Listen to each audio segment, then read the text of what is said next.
Kedua, kalau dia paksakan dengan kekuasaan apapun, yang penting tangkap dulu, bukti belakangan, ini dampaknya bukan pada Jokowi, pada Presiden Prabowo Subianto. Artinya tindakan represif ini melegitimasi bahwa secara substansial yang berkuasa di negeri ini bukan Prabowo Subianto, masih Jokowi. Buktinya dia nggak jadi presiden pun masih bisa menggunakan kekuatan kekuasaan untuk mengkriminalisasi pihak-pihak yang berbeda pandangan dengan dirinya. Ya, pendapat sekritik apapun tetap aja dia adalah bagian yang dijamin konstitusi, berserikat, berkumpul dan menyatakan pendapat itu adalah hak konstitusional. Lalu saya bertanya, dengan apa mereka mau melawan, mau menyerang balik orang-orang yang ijazah palsu, ijazah asli ono atau enggak kan? Iya.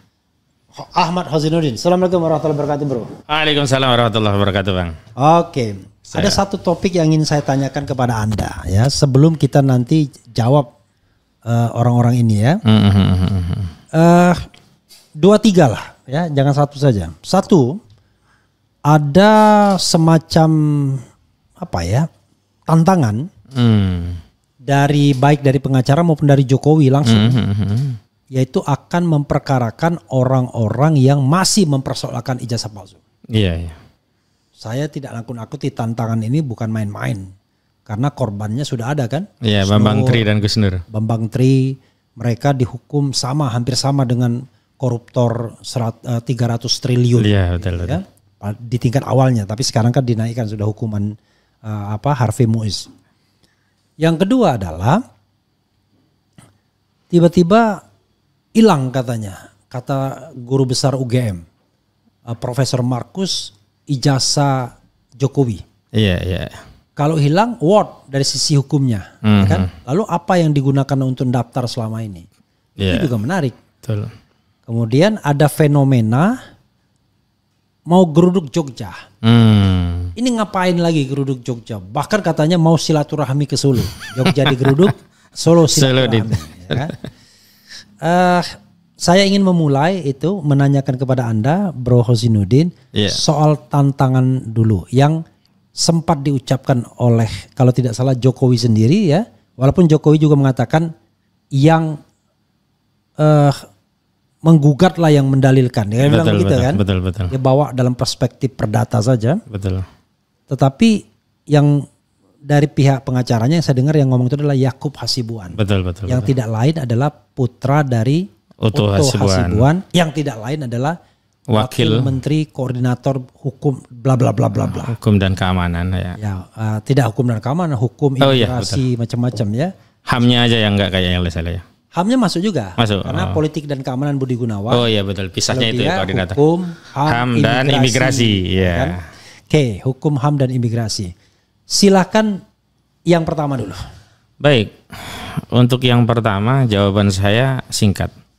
Bagus, justru bagus, cakep nih tantangan. Justru ini yang saya tunggu begitu. Bahkan ini juga yang ditunggu oleh Rismond Hasyiholan Sianipar. Kenapa?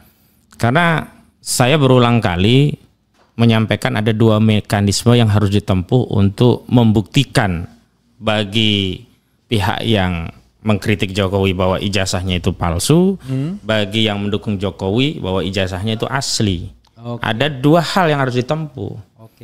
Yang pertama, jadi ini kita bicara bukan palsu dan asli, tapi ada nggak ijazah aslinya? Katakanlah ada yang pertama, yang kedua asli atau palsu begitu. Yang pertama memang diskursus yang punya nilai legal dan konstitusional untuk memberikan simpulan bahwa ijazah ini asli atau tidak dan kemudian menutup diskursus ini ya hanya pengadilan. Pengadilan itu bisa ditempuh inisiatifnya oleh pihak yang menuduh ijazahnya palsu atau pihak yang mengaku ijazahnya asli. Kalau yang lalu Bambang Trimulyono sudah mengambil inisiatif itu, menggugat di Pengadilan Negeri Jakarta Pusat. Yang pertama, namun dalam perjalanannya kan dicabut karena Bambang Tri yang ditangkap, kena kasus pidananya, ditangkap sama Gus Nur. Walau kemudian ada kritik yang juga saya sampaikan baik kepada Jokowi maupun seluruh pendukung timnya Jokowi. Karena kan selalu narasi yang dibangun itu adalah siapa yang mendalilkan, dia yang harus membuktikan.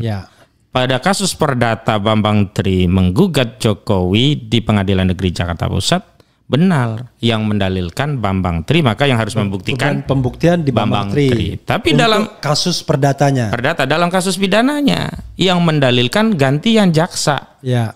Yang mendalilkan bahwa Bambang Tri dan Gus Nur mengedarkan